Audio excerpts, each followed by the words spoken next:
serious feedback right now, unfortunately. Um, how are you guys doing tonight? Rob and I back live here on YouTube for you guys. Rob, how are you surviving this heat, or are you enjoying the heat? I'm dying, man. And you know what? Black wasn't the best thing to wear, We're so both rocking black today. I, I regret that big time. Yeah, no doubt, dude. Yeah, dude, it's quite the survival experiment that we got going on right now. Trying to survive this sweltering humidity here in the Mitten State right now. I know most people got the AC cranking, and last night we had some storms coming through that knocked out a lot of power for a lot of people. Oh So yeah, definitely. we're suffering up here in Michigan right now. But yeah, man, it's been wild. But yeah, man, the summer is here now. You got some freedom. How Yeah. you enjoying that, bro? Oh, dude, it's great, man. Just being able to sleep in a bit, and not have many responsibilities besides keeping up with the place. So Right, no doubt, no doubt. yeah, Yeah, you got the nice advantage. You don't have the kids yet, so you can sleep in late or late as you want to, you and your wife, and so that's awesome. I love it. I know my buddy. Well, some other my buddies. A lot of them have kids these days now, and it's a 5 6 a.m. rise. Even on the days off. So again, it's something that you can enjoy while you can for sure. So anyway, we want to get into some topics tonight here. We got a lot to talk about. What's up, Rancidity?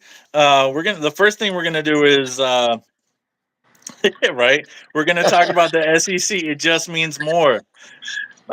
What that slogan means, what it means to us as Northerners, what it means to us as Big Ten fans, and or does just it college mean football more? fans in general, dude. Yeah. The- I mean, you can't ignore the arrogance behind the slogan, but you also have to recognize the dominance that is backed up by the slogan. Yeah. So, Rob, what does that mean to you specifically, man? Well, I mean, let's start with the college football. I mean, since 2000, I mean, we've only had 4 or 5 other champions who were out of the SEC. We had, Right. I think, 2000. We had Oklahoma, Yep. and then Miami Hurricanes, Ohio State. Take it to then USC, then. you got USC, Florida State, then Ohio State again. And Um, Clemson, man. then And you have Clemson. Clemson, and now Michigan. So yeah, that's 8 since 2000, and the rest are just SEC teams, which that's ridiculous. That's pure dominance, and you might as well call it the Alabama Invitational because they own a lot of those national titles. Well, we all hope that that run is coming to an end. We hope under DeBoer, but we'll see. Time will Yeah, tell. yeah, but I mean, also what made me think of this is I was watching the College World Series, and there were three three SEC teams who were in the semifinals, but now we're gonna see No now we're doubt. gonna see a SEC final in the College World Series. So it just seems like football, basketball, now baseball, that it just means more, especially college football. Yeah, specifically in the college football world, no doubt. And obviously, and honestly, the baseball is like you mentioned is really run a lot by this SEC conference as well, having an all SEC final. Um, Yeah, I mean, even if you look at the college football playoff era, you have Ohio State, Michigan, and Clemson. That's three champions out of the SEC. The rest are SEC teams. yeah, It's it's been a run. Like when that slogan first came out, though, I want to talk about that a little bit. The SEC got laughed at a lot because of it is an arrogant statement. Like you can't deny it. Like it is an arrogant statement. And so a lot of that conference and a lot of diehard football fans laughed at them. What's up, Omar? Um, but we're not doing too much laughing these days. With Georgia and Alabama and LSU taking over, and obviously Florida in 2006 and 2008. I mean, daggone, like there was a clear precedent that in terms of recruiting and structural advantages and facilities, it really truly does mean more in the SEC. You know, I think back to what if Nick Saban didn't leave LSU. I think the Sure. dominance would have continued with that program. I mean, let's say he stays at LSU. I mean, the Saban dynasty starts really early, and I'm Yeah. thinking he'd have more titles at LSU than he got at Alabama. Oh, he would have absolutely done the same Yeah, thing at LSU. No questions asked. yeah, I'm right there but with you, man. yeah. But at the end of the day, I think that Urban Meyer paved the way for the SEC in a way. Like, I mean, Really? he won two national championships and just had top recruiting classes year after year. So would that mean Brian Kelly goes to Bama? I don't know. I mean, it could mean that. How big is your? Don't read that. Don't read that. Oh, um, yeah. So, well, that's the thing. Interesting decisions. You mentioned Urban, and say obviously Saban was there before in 2003, winning the SEC or winning the national title with the Tigers. But Urban always had that issue of burnout. He always yeah, had that issue of burnout, and you know, he's never been a sustainer. He's been a builder and elite at that, but yeah. never a sustainer. He didn't have the mental fortitude, and he just got burnout, in my opinion. So yeah, I do agree with you to a point, but I also kind of counterpoint like he never he's never been in a program longer than 8 years, and so it's just one of those things. Now he did it successfully everywhere. He did it at Bowling Green, he did it at Utah, the undefeated season in 2004, and he obviously did it at Florida, and he did it at Ohio State. But the man just has some kind of workaholic attitude, I guess, perhaps, where he just can't handle the mental strain that comes with those Yeah. losses. You But it know, would have been interesting to see. Oh, go ahead. it just seems like with Urban Meyer, he needed like the really, really, really talented teams to win it all. Like that after that 2014-2015 year, it kind of fell off a bit. Never really came close. Like 1 year getting back to the national championship, Hmm. and then like after Tebow and all them, Florida kind of fell off, and then he left. So, I mean, I remember even like my brother, Jack, texted me that. He said, "Man, I think it was after like the Iowa loss. He said, Oh, man, in 17. Urban really needs those really talented teams in order to take them all the way. He can't do it with less talent." I think he always focused. He put so much more emphasis on the big games, which of course we appreciated because we won the majority of them. And he had a tendency to overlook a weakness, to overlook the lesser teams. Like specifically that Iowa game, the focus was on that 2016, the 2017 Penn State game the week prior, and all the attention and the euphoria from that big win, and there was not nearly the focus level Dude, they got in the smacked program. by Iowa. Yeah, They just got. absolutely destroyed. And destroyed by Purdue the following season for sure. That's a good point, Rancidity. I also feel that a coach being hated causes burnout faster. I mean, I agree to an extent, but it also really depends on your mental fortitude. And I just don't know if Urban had that. But obviously Saban and the greats like Bear Bryant, Woody Hayes, Oklahoma's great legend Switzer, Barry Switzer, they were guys that sustain things in the long run, and so that's interesting. But yeah, going back to your point about the LSU thing, if Saban hadn't gone there, man, that would have affected so much. Like it really would have. I mean, these little minute decisions alter the record books in college football history and SEC history.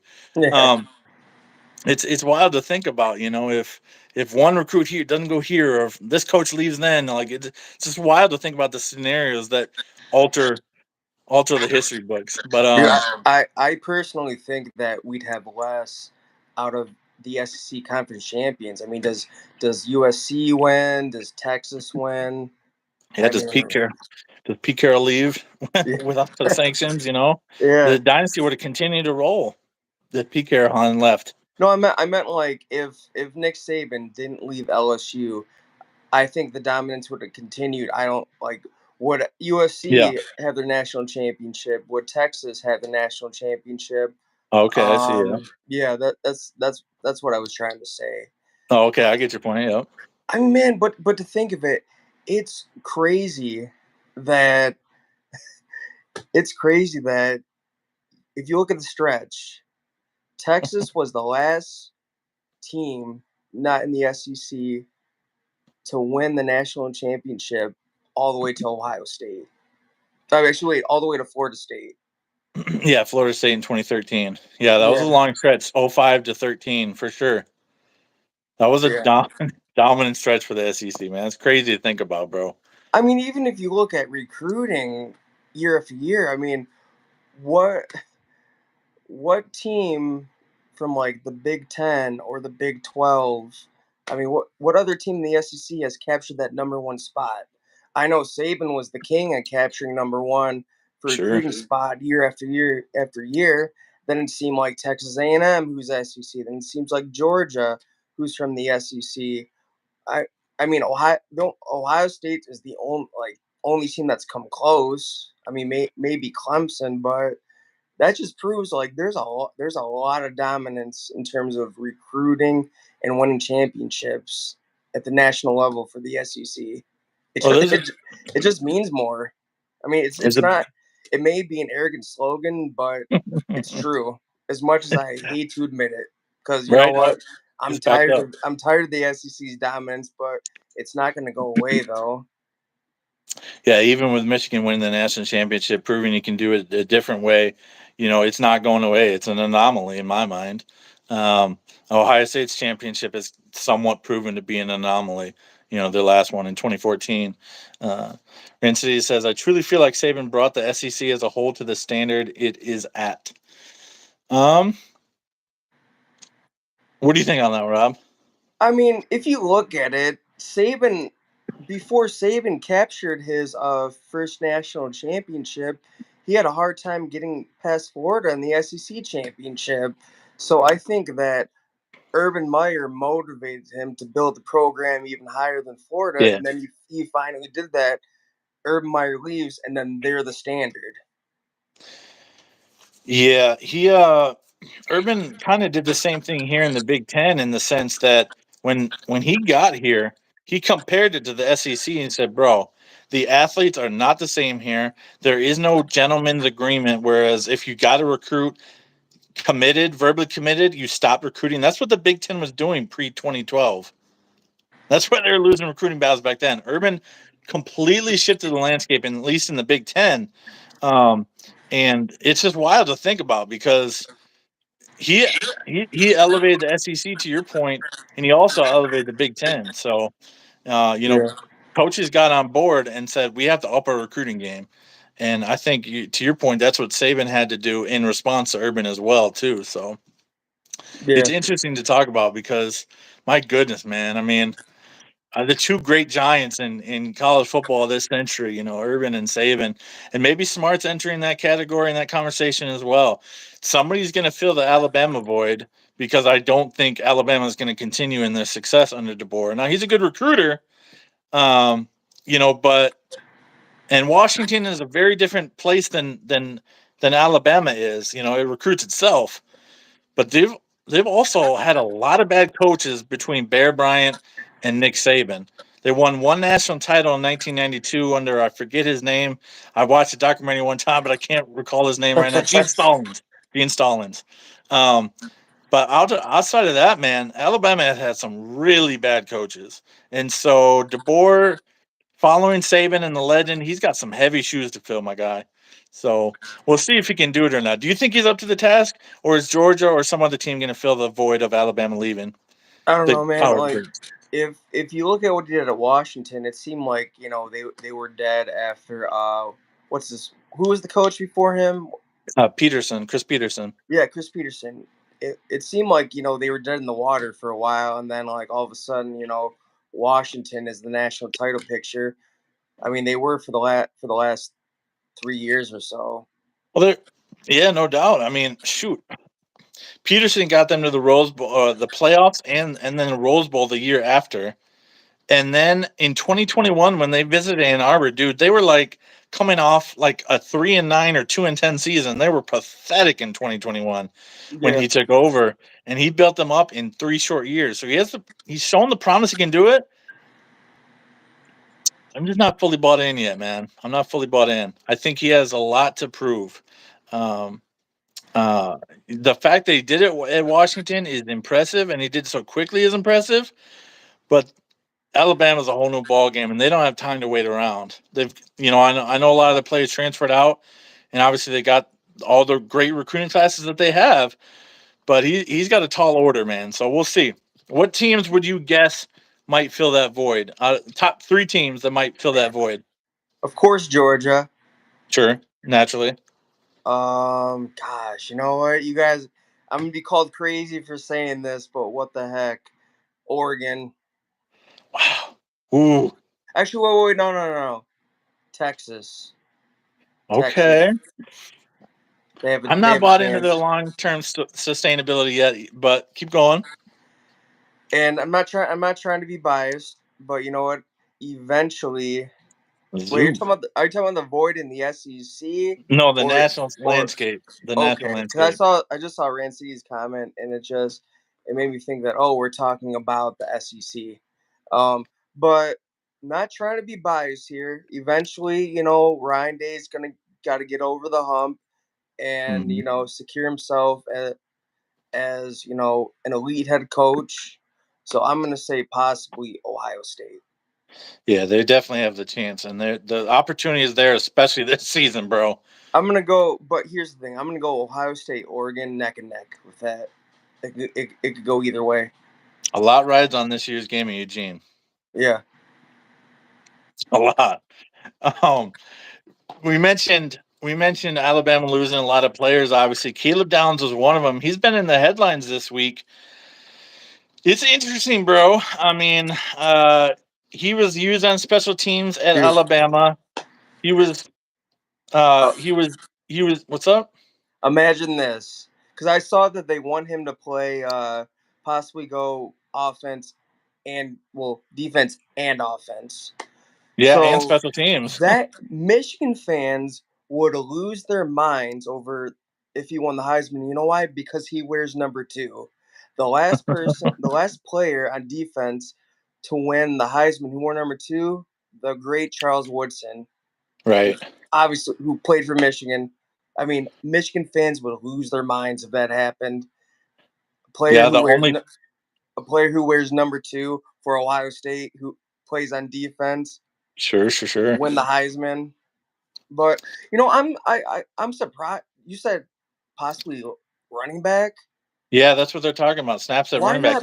Why not He's put him at receiver for like they're possibly talking about it. Apparently, when they were recruiting him out of the portal, this is a stipulation he had. He played running back in high school and defensive back, and so he wanted to explore that more. And Alabama didn't give him that shot, and so he wanted to do that. Chris Gamble was a player that did that for Ohio State back in 2002 and 2003. Played over 100 snaps almost every single game. at So that was our receiver last though. exposure at that. At receiver. Yeah, receiver, right. Well, I'm just saying he played three ways, special teams, offense, and defense. And Jabril Peppers was the kind of guy that did that for Michigan. We hated him to a pulp. Um, Yeah, I didn't like Jabril Peppers. They brought him in for Wildcat system. Wildcat, yep. Wildcat, and I don't know if they ever split out Jabril at wideout. I can't remember. I No, don't they think they didn't. did. Yeah, I No. don't think they did either. Okay. No, it'd be interesting though. But here's the thing: like Crawford and I were talking about this, and he kind of changed his opinion yesterday. But I'm still kind of the opinion that I really don't want him to get injured. Now, like in special packages, maybe that's an okay thing. Maybe that's something we could explore. But if he's going to be playing all three phases of the game, Whew, that just doesn't happen so much in college football, as much anymore. And he's in the running back room meeting, which means he's taking them out of the defensive staff meetings. And in my opinion, now maybe this is a little bit more negative. Like I love to have fun with college football, of course, but like Caleb Downs, he's learning a new defense, a brand new defense. He's learning chemistry with his teammates in the secondary, which is of vital importance. And like, I don't know if I agree with that decision to place him at running back. Those are just kind of my initial thoughts. They haven't really changed much, though, to be honest. Do they need to put him on the outside of wide receiver during some plays, Do or you think maybe so? With all the talent we yeah. already have in that locker room, I mean, at that position group? for a player too, why not? If you're going to like, why put him at running back where there's a lot of risk there? That just that just doesn't make sense to me. Yeah. Well, I my get that he argument is that wide receiver is so loaded already. Like, there's no need for him whatsoever out there. You know, like it running like, and to your point, I get your point. Like, it's easier to get hurt because you're being tackled by defensive tackles and defensive ends at running back. I guess my theory is just don't put him on offense at all. But like maybe it's good for gadget plays. I don't know. Maybe it's good for gadget plays. yeah. I'm I'm I'm kind of the opinion just to leave him off, but let him specialize in what he's good at. Maybe return punts if you need to. But Here's the thing: he's yeah, got 2 years to make his case for Heisman. right, right. 2 years. I think He he. does he does I seem like that's a goal of his for sure. Yeah. If he's as special as they're saying he is, then I think he could possibly do it. I give it Okay. right now. I give it 50% chance of doing it by his junior year. We'll see how Hmm. this season goes. But if he has a phenomenal season, I'm going to put it at 85.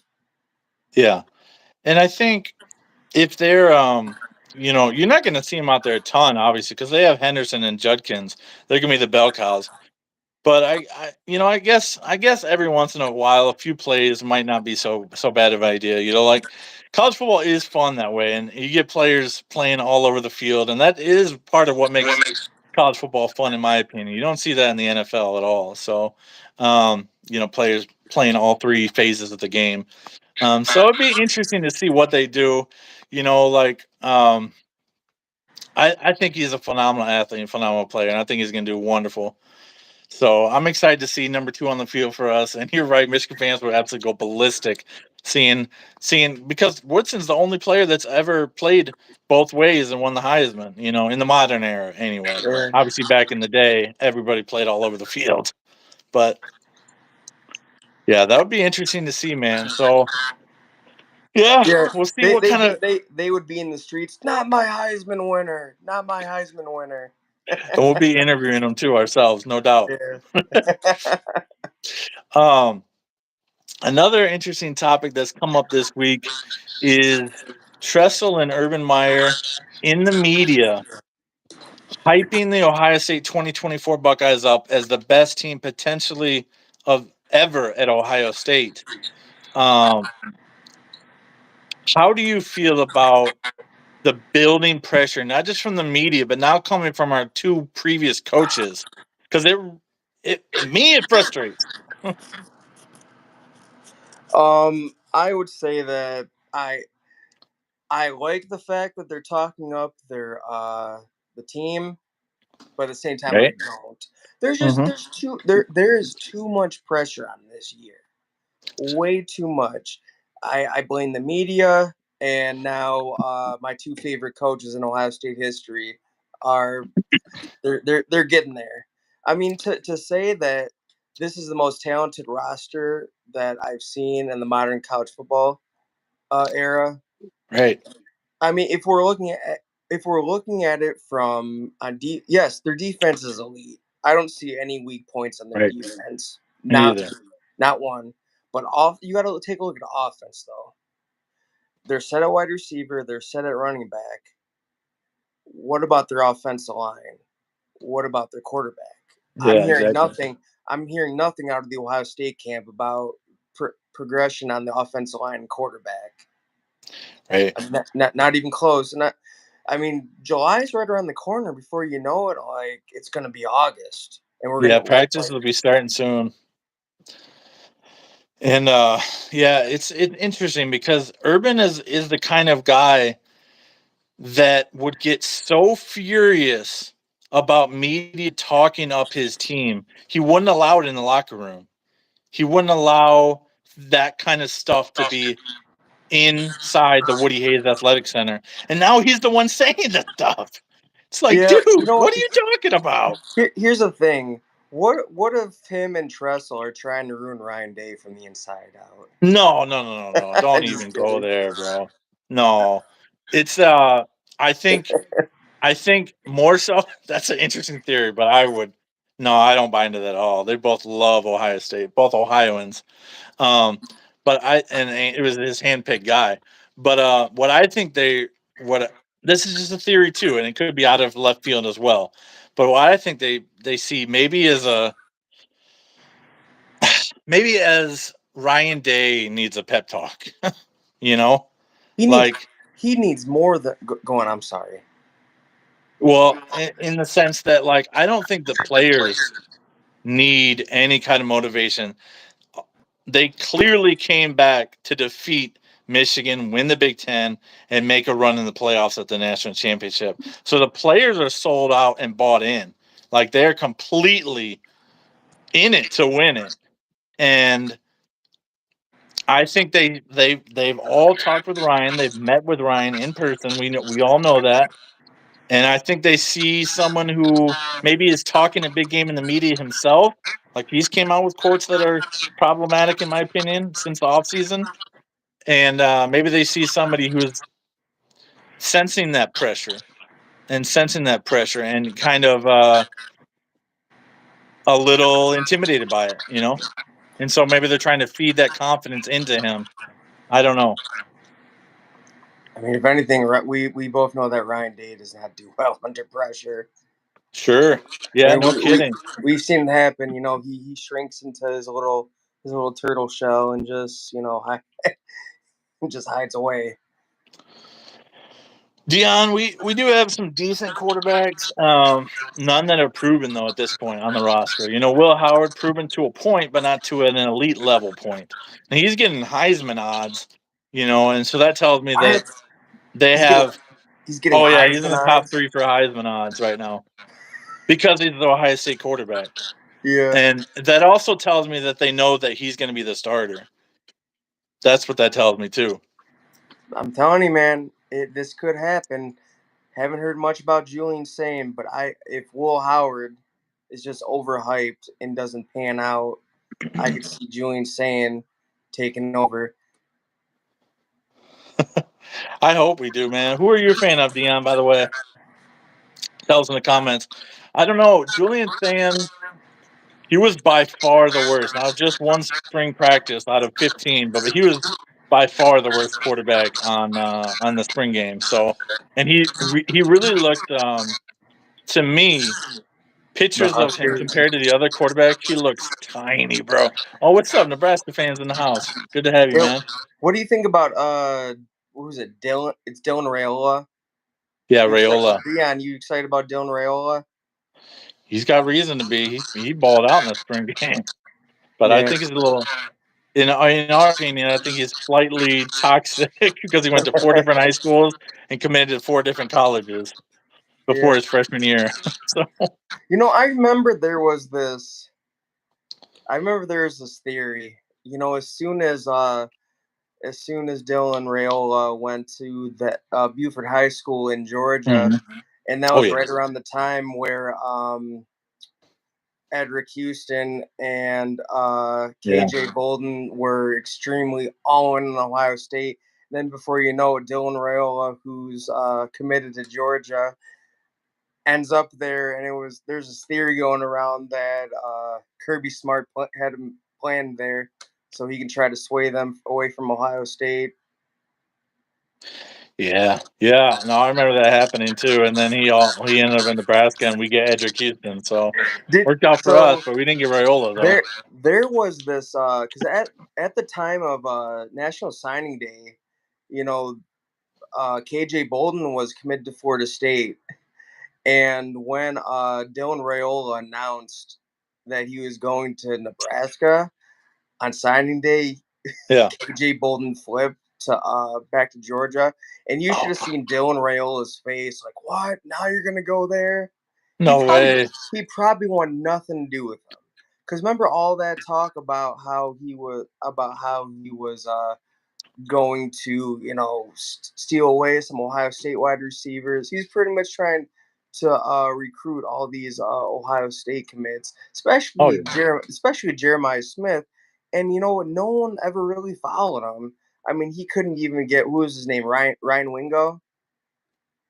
Yeah. He was that 5-star wide receiver who where did he commit? Texas.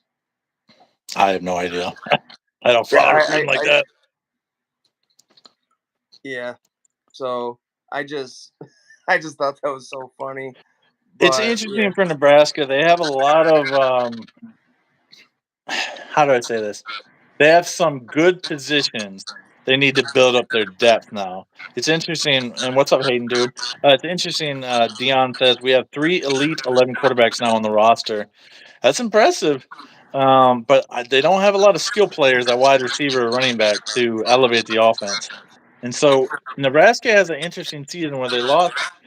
They certainly improved. Like the football eyes, you can tell they've improved last year, even though they're still winning, still losing those one-score games like they have for the last 5, 6 years.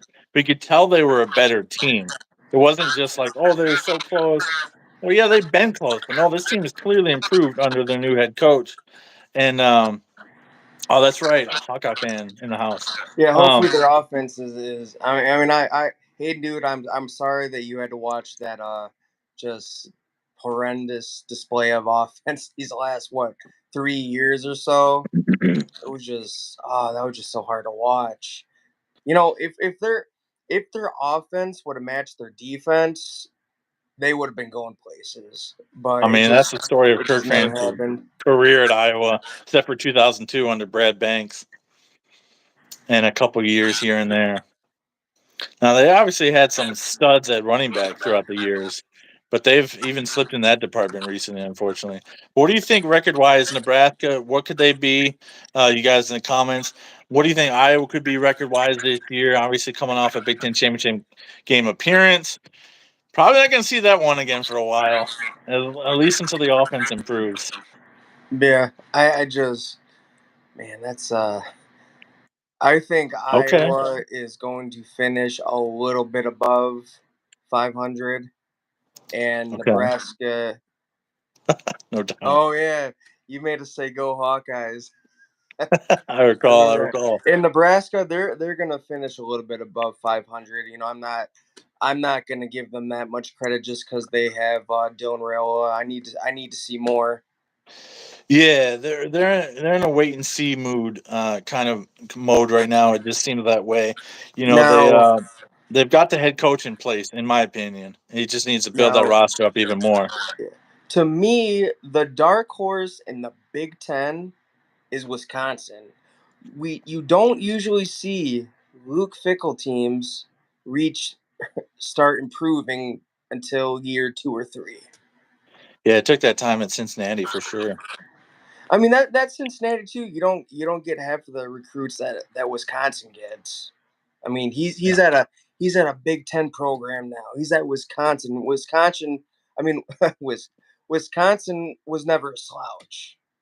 Right, right, I can right. imagine that they're they're not going to be a slouch with him either. So I could see them being the dark horse this year in the Big Ten.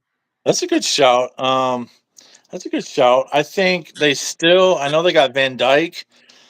I really don't trust him as a quarterback. I think they're really still struggling to find a guy that can be a difference maker at QB because Luke Fickle's offense is, um, he's a lot. He's a Tressel disciple, and he's a lot more. He plays Tressel ball, in my opinion. Well, He plays good defense, good mobile quarterback, and a solid lines. well, no, they had that quarter. He had that quarterback in Cincinnati Ritter, when they made the college football playoff. He was no slouch. Yeah, no, that's what I'm saying. He had good quarterbacks Yeah, at Cincinnati, but he hasn't found a guy at Wisconsin yet, not even close. if And not, I don't know if Van Dyke is the guy either. I don't trust him. no. But that's a good shout, though. Yeah, definitely. I mean, I don't see anybody else in the Big Ten being the dark horse. Right. That's I'm only going on based off what he did at Cincinnati. I mean, you really saw those Cincinnati teams improve like in a yeah. like a Yeah. year or two after he got there. No, precisely. There was gradual improvement every single season in Cincy. And I'm really hoping he can do the same thing in Wisconsin because I love the guy, an Ohio State legend on the D line, and Yeah. I think he is building the roster slowly but surely. The recruiting has improved slightly under him, so that's good to see. So the depth is starting to get built back up because the last three classes under Paul Christ were absolutely like in the 60s and 70s, atrocious. And so he had some serious roster turnover to overcome, and I think he's done that now in year three. So they have a potential. I mean, I wouldn't see them in. Yeah, yeah, we'll see if Dyke proves me wrong. They might have a chance to upset some teams. Yeah, for sure, I could see that. Yeah. 8 wins for Nebraska, says Dion. I could see that. Now their schedule starts out really soft with some winnable games. They have the potential. A lot of people are saying they have the potential to be 7-0 entering the high state game. I don't foresee that happening. Um, just personally, uh, they are all winnable, yes, but they've got a lot to prove. And a freshman quarterback scared me. So So wait. So Nebraska plays Ohio State this season. yeah, and everybody, I, most of the people I'm seeing are commenting they have the chance to be 7-0 entering the Buckeye game. you know Which what? I cannot like that defense is going to be elite, and I guarantee you they're really going to be going after Rayola. Welcome to the Big Ten. yeah, that'll be interesting to see, man. I mean, Nebraska's if you think about it, Dylan Rayola real he spurned Ohio State in a way. he I mean, spurned a lot of places. if it wasn't for Aaron Nolan, that quarterback class in 2024 would have been a lost. I mean, I don't disagree with you, but I think Rayola, I think it's proven that he has some toxic traits in him. So I think a lot of teams said thanks, but no thanks to him, in my opinion. That's my theory, but I don't know if that's true or not. Obviously, I've never met the guy. So, but Yeah. so many high schools said get out of here, and then so many college teams said get out of here. Well, so when he was at that what's the high school in Arizona? I know that Spencer Rattler That Rattler was at, yeah, Pinnacle was or at. I heard Princess or that something. he didn't even win the starting job there, and that's why he left. Really Like he got beat out, and that's why he left. interesting. Okay, a little more tuned in to the recruiting stories than I am. So that's good. That's good. I appreciate that. Yeah, it'll be interesting, man. The Big Ten season is gonna be phenomenal to watch, bro. Like I'm really excited. There's a lot of storylines that are gonna be coming out of the. Wait, Deanne, what did you hear? Because from what I'm hearing is that I think so. I don't know how long he was at that school at Arizona, the high school at Arizona, but from what I heard, like he wasn't the best quarterback on that team, and there was like chance that he would not get the starting job, and that's why he left for Buford. Yeah, it's possible that's what happened. I Dude, don't know. I mean, he's gone to so many places that I can't I lost track. right? I No lost track. doubt, no doubt, man, no doubt, bro. Well, it's Maybe really he'll it's maybe interesting because high school recruiting is becoming just as big as college football recruiting is nowadays. I mean, you get kids moving across the country to go to school. JJ McCarthy is one of them. He moved from Illinois to Florida to play at IMG. Belleville, Michigan, the local school here recruits like crazy. Saline recruits like crazy, like I don't. across the nation. Here's the thing though about Belleville. So their coach actually the coach who led them to like two straight state titles, he actually got fired because he was uh he was like recruiting players for high Okay. school. Like Yeah, no doubt. he was having them go to these camps and just like paying for everything, and that's just not allowed. So he got fired. Sure, I heard that too. No, it will. I hope it does work out for you because I want Nebraska to be that power team that they were promised to be entering the Big Ten. They made the Big Ten championship the first year that they were in the conference because Ohio State wasn't eligible. Um, and obviously they lost to Wisconsin big time in that game, of course, 70-35, I think it was. Um, but Nebraska is a power program that's hopefully waiting to pounce again with the money that they're getting. And so we'll see if they can bounce back and All right, really, man, go really do it. Hawks, go Hawks. Go Kirk Ferentz. Good job firing your son. That needed to happen. That definitely needed to happen. Um, One other topic we got tonight, and then we'll open up to the Ask Me Anything segment, is you brought this up yesterday. Michigan and MGO Blog specifically is really getting quite arrogant this time of this season. Now, obviously, they just won the national championship, and so let them talk their talk. But they're saying things like, "Did we break Ohio State?" Two posts within 2 days saying essentially the same thing. Did we break Ryan Day? Did we break Ohio State? I want to hear your thoughts on this, Rob. I mean, what? I mean, let's look at the overall body work It's true, of Rince. Ohio State. Hmm. What about them says that they're broken? Does a top five ranking every year say they're broken? Do 11, 10 win seasons every year say they're broken? Is them being in the national title talk every year mean they're broken? What about top three recruiting class every year? Does that mean they're broken? Does falling short one game for the last 3 years mean they're broken? I mean, my gosh, they were a field goal away from beating Georgia and potentially winning the national championship. Does that mean they're broken? Like, what about it's? It's just a bunch of propaganda. I'm sorry, but it is. No, Like it's a they're what? they're they're trying to spin a narrative. Yeah. Mike, hey, how are they on a downtrend? Please explain. Like, I mean, are they on a Michigan Brady Hoke, Rich Rodriguez downtrend? No, it could be 10 times worse. Not even close to being on a downtrend. What about Ohio State says they're on a downtrend? Because I'm pretty sure they're relevant. They've been the most consistent relevant team since 2000. Like ever since Tressel stepped foot in Columbus, they've been relevant. I mean, going back to his famous speech at halftime during the basketball at halftime of the basketball game, he said, we're gonna go to Ann Arbor and we're gonna win, and that's exactly what happened. I mean, the rest is history. They've always been in the national title talks. Yeah, They've at the end always of the had season, not just they've the had start of the season. top recruiting classes. They've finished in the top five, top 10. I mean, like, what more do you want? That's why here's the thing. You know who's Michigan broken? You know who's Michigan broken is though? coming from a place of them wanting that to happen when it's not reality. They definitely have to continue to prove themselves in winning these big games, but they have won big games. Notre Dame and Penn State the last couple years, or Utah in the Rose Bowl, the champions.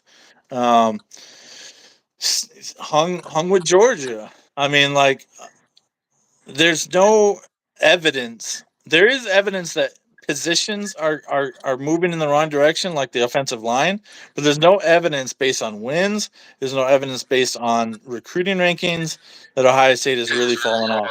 What you got to say, Deanna? It's a neutral opinion here. Ohio State should be formidable this year. I mean, definitely. Like they're in the top two preseason rankings. It's us and Georgia who are considered the favorites for the national championship, along with Oregon getting some pretty good odds too. But here's the thing: don't get carried away with MGO blog comments because they are the ones that are preying on their downfall. Because since Woody Hayes took over, legitimately, there has not been a down period in Ohio State history. Dude, John Cooper had a mini bump a mini bump from an 88 to 92, there's been no prolonged down period for the Buckeyes since 1951 when Woody Hayes took over. Now, it hasn't produced as many national championships, and that's what we get slated for. But Woody won five, and then Tressel won one, and then Urban won one. And there were championships even before that. So we'll see I what just happens. I just think that it's getting annoying. And here's a perfect example. So, and I don't know why this was made such a big deal in the first place. Yeah, So JJ McCarthy throws out the first pitch, looks terrible. We call like we have our jabs and our pokes, but then sure. Michigan fans are like, well, you know what? Let's show the tape of CJ Stroud's first pitch. Oh man, CJ Stroud throwing out the first pitch of the baseball game. Like what? Like what, you want little to? petty jabs make Yeah, rivalries fun, that's for sure. But on the football field itself, I don't really see Ohio State. Maybe we're living in oblivion, and maybe Ryan Day crumbles this year. Maybe he does, but I don't see. I see cracks, but I don't see this landslide that Michigan's talking about. I don't. Here like calling them mercenary, you just coming for the bag. Just saying it's a bad culture over there. Just it's not. It's not true. It's Yeah, stuff well, that they want to be true, but it's not. They think that Ohio State's going to be the new Texas A&M, who, by the way, never established a winning culture under Jimbo Fisher. He wanted to buy his way to the wins, and he learned the hard way. Ohio State has already established a winning culture. Yeah, Mike, I agree the O line is weak, but that doesn't mean they're not gonna win. That is like that's one position. Yes, it's important, but that doesn't mean they're not gonna win. That doesn't mean that they're not gonna be the national title picture, that they're not gonna make the playoffs. Like that's one aspect. Their defense is elite, wide receivers are elite, running backs looking good. Quarterback is a little questionable. Yes, the O line needs work. There's no doubt about that.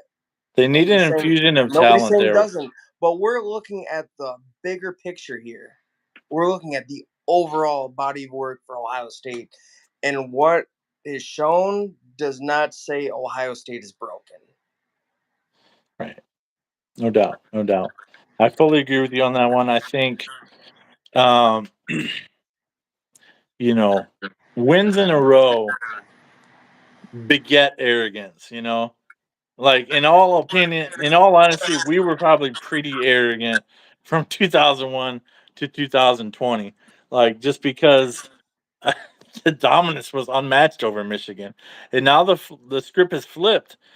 But your coach is gone, your culture is gone, your coaching staff is gone.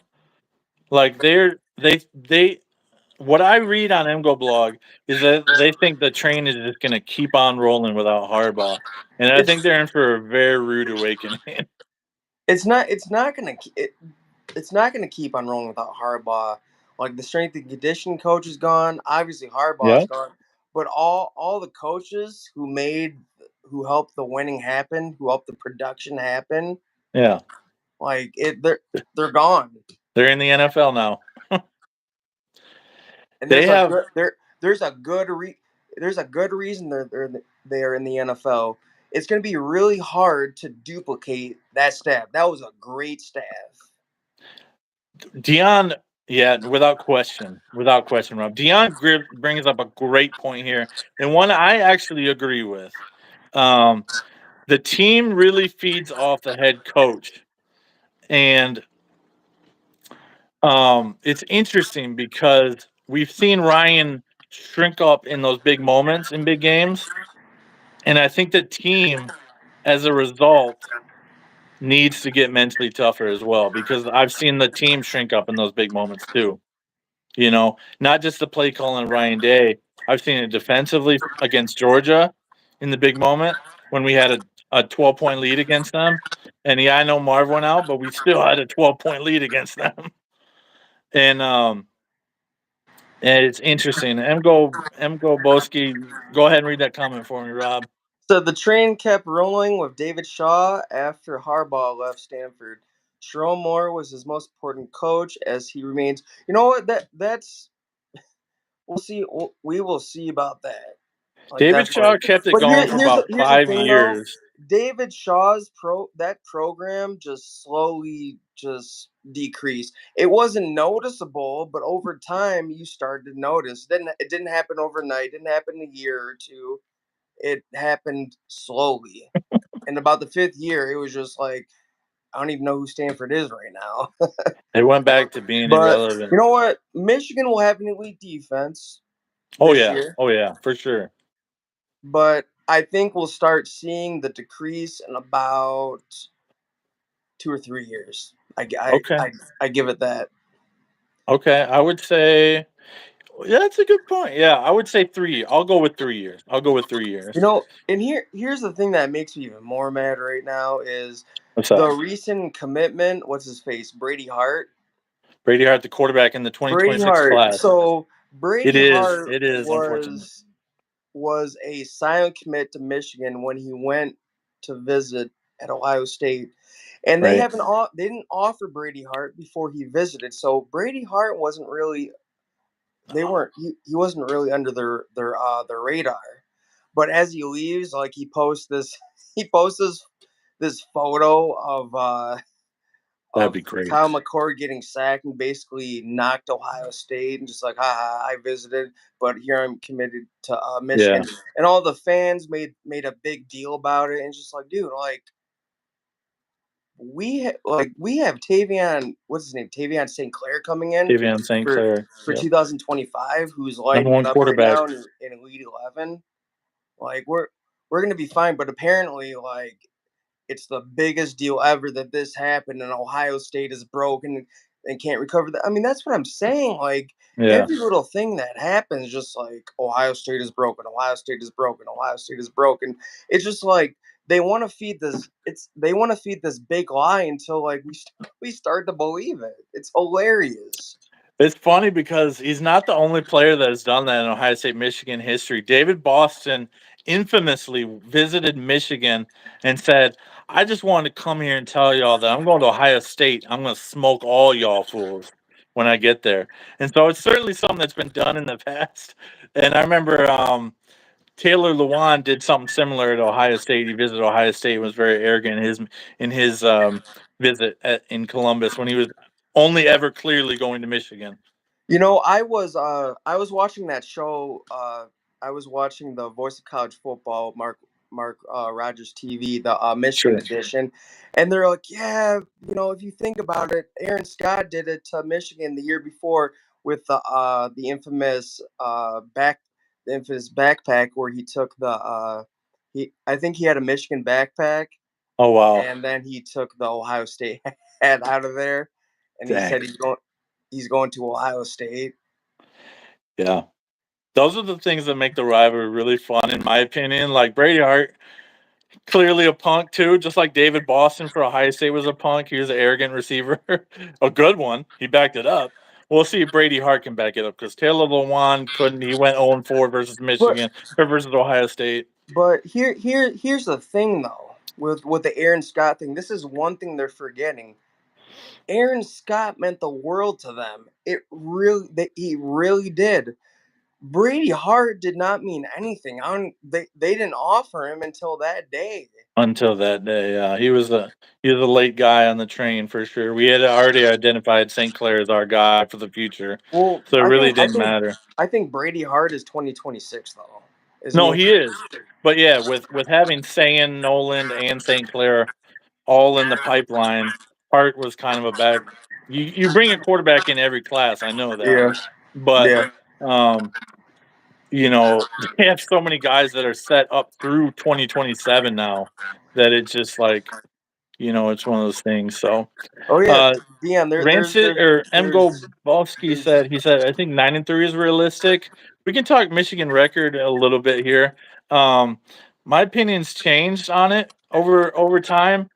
I thought coming out of the offseason, and how much talent was lost to the draft. Having an elite defense returning, but having so many questions. Alex Orgy has not thrown a pass in college. No quarterback on the roster has thrown a pass in college, including Tuttle and Davis Warren. I think they're going to go 10-2 as a ceiling. I would say 8-4 is the floor for this first year under Sharon Moore. I think they lose to Texas, and I think they lose to Texas. Don't they play Oregon? Yeah, in Ann They lose Arbor. to Oregon. They lose to Ohio State. So they got 3 losses chalked up.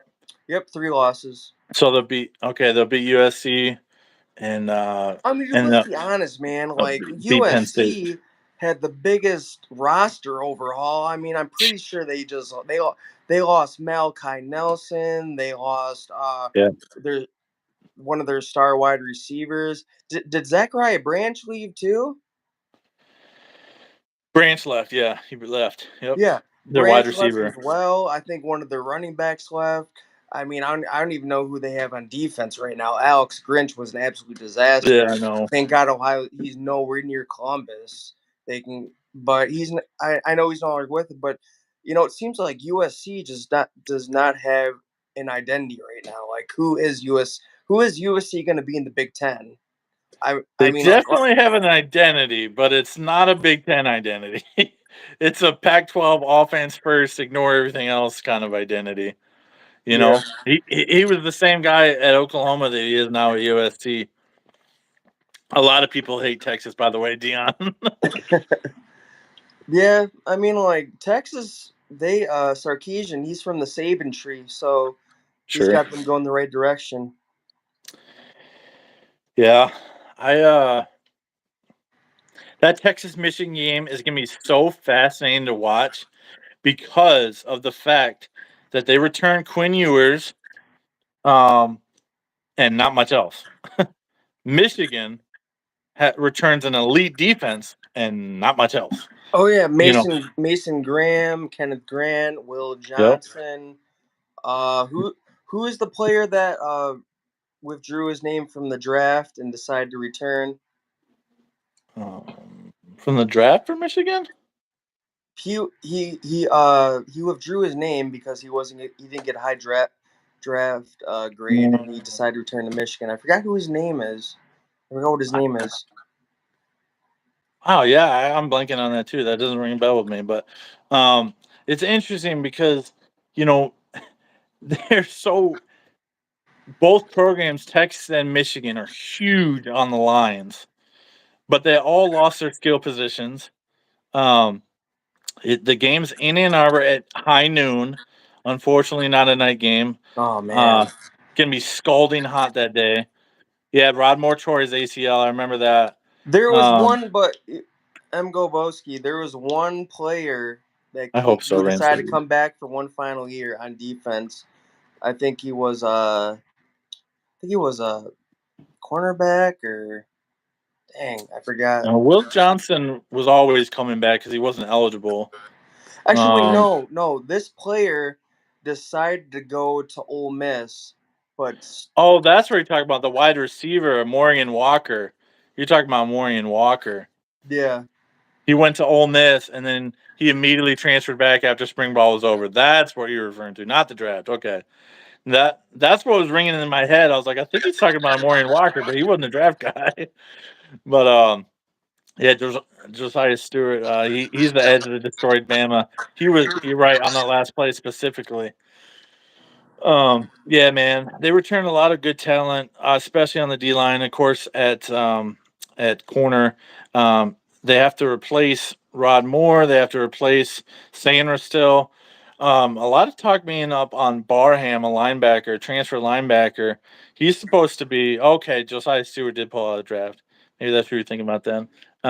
They're gonna have a lot of talent on defense. Their defense will always keep you in games. I was the trademark for that, and Michigan does it even better than them. And so I don't think they're going to be out of too many games, um, but their offense has so much to prove. And I really don't think Sharon is going to be a guy that just continues smash football. Especially when you have a quarterback like Alex Orgy, who I watch his Here, footwork. It is really bad. His here's the footwork's thing, really though. bad. I was watching the spring game, and Mhm.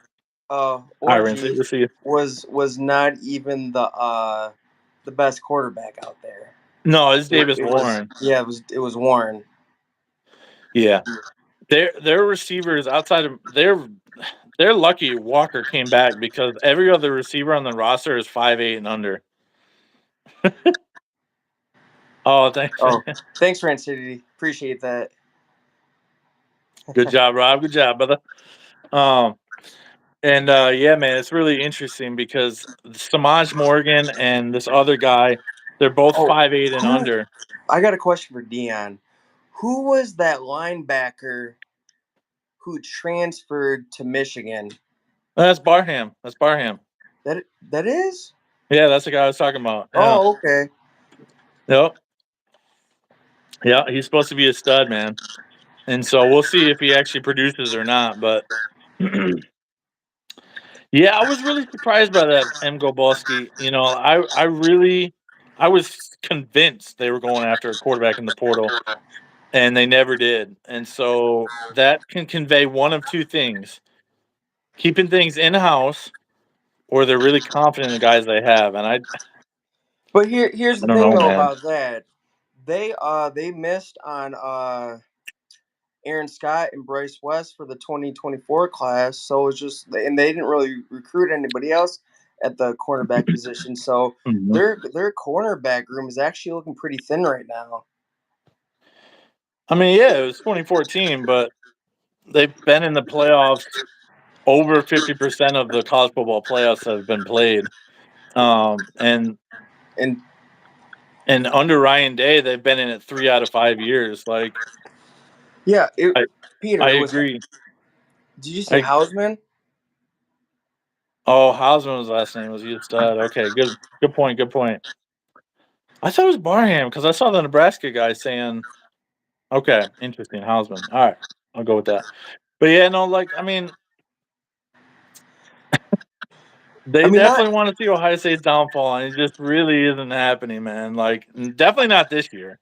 There might be a drop off in 2025, but the recruiting is so elite at this point that the train just keeps rolling, bro.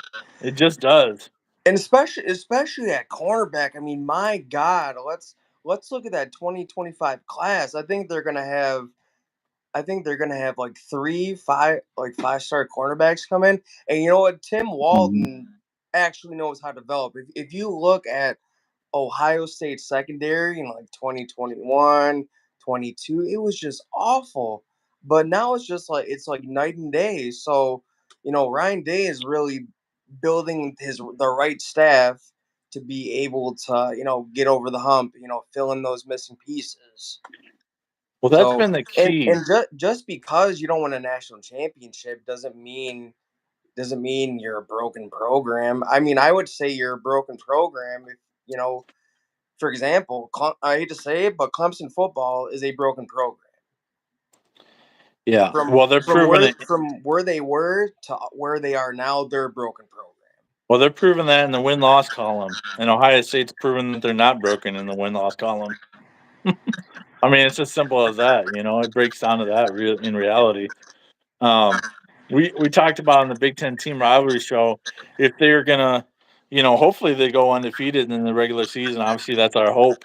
Yeah. But um, So Bosky said Ohio State has too much money and passion to drop off. Ohio State's the most consistent program in history for a reason. That's what I've been saying. They've been the most consistent program since 2000. I'll say it again. Ever since Tressel stepped in Columbus, mhm. like the most consistent. And you know what? That's why everybody is just. I'm tired of Ohio State. They were probably licking their chops at home when they saw that Jim Tressel was fired. Oh my gosh, the legendary Ohio State coach, the ultimate Wolverine Slayer, is gone. Who are they going to hire now? Oh, Luke Fickle was a disaster. Ohio State is screwed. But then, oh my gosh, they hired Urban Meyer. What are we going to do now? So just like And then it just Urban seems gets that steps down it slash gets never fired. ends. It never ends. and Ryan Day continues to keep the program a chugging. So it's really interesting, man. Like they are, yeah. The fan base and the boosters. There's too much money at Ohio State for them to totally fall off the cliff. Like Ohio State is too invested. Yeah, but pre Woody Hayes, pre Woody Hayes, we were eh, so Paul Brown. We won a national championship in 1942, and then after that, Ohio State became known as the graveyard of coaches for the next 8 years. Then Woody Hayes got hired, and we've been consistent ever since. Um, 1988 to 89 was the last time Ohio State had back-to-back down seasons, but in reality, it's been since pre Woody Hayes days. Anyway, those are my thoughts on that. But Man, that could Dion, that could either go two ways. That could go two ways. It could either ooh, hurt recruiting or recruiting will flourish. But in today's college football era, I'm gonna say it could possibly hurt recruiting because players players want the bag now, but they also want the opportunity to leave if things don't work out or they get a bigger bag. That's just the way it is. Not trying to knock what Nebraska's doing. I mean, if you have a vision, you go with it. But in today's era where it's literally the wild, wild west out there, and right. with NIL, it could hurt recruiting. Well, that's what will probably come when revenue sharing becomes a thing. I think that's kind of what he's talking about there. Yeah, Limiting transferring players, unionizing, and we'll see what happens if that transpires.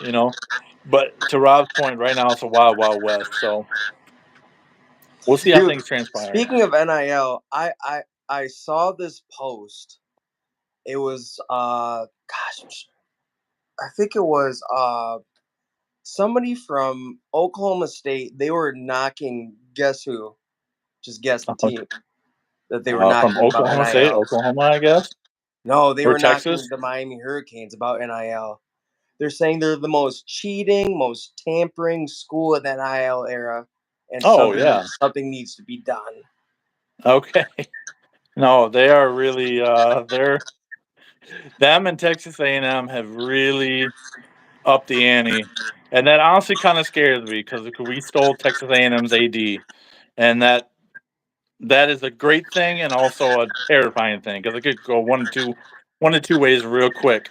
Um, he's the guy that brought Jimbo Fisher to Texas A&M, and he's the guy that's all in on NAL. But Texas A&M has never really had that history, like you said earlier.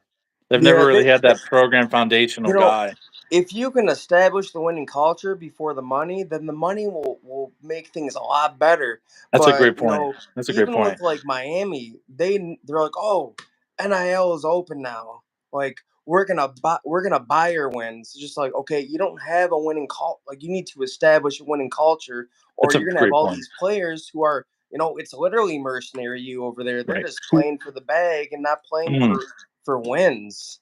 I appreciate you correcting me on that. That is a fantastic point because the culture has been built at Ohio State, and it's not a mercenary culture. It's a foundation that is rock solid. So I'm excited about that. That's a great point, man. Um, yeah, that's a fantastic point. I don't have anything else tonight unless you want to cover any other topics. We could do it and ask me anything, but if you got to get out of here, of course I understand. No, Um, I don't have to yet. I think we had one more thing. One second. All oh, right. sure thing. Yeah, no, it's interesting. Yeah, yeah, it's just something I kind of. Yeah, I don't want to dive into that just yet, but we'll save that for next week as a little appetizer tease, and we'll get headed our different ways. But yeah, man, good chatting with you tonight. Thanks for everybody joining the chat. Don't Definitely. forget to Thanks everybody. subscribe. Click like, subscribe. We go live every Thursday 8:30. Yes, sir, right here on YouTube. We'll see you tomorrow for another video, and that's it for tonight. Go Bucks and God bless. We'll see you next time. Yep. Later. Later.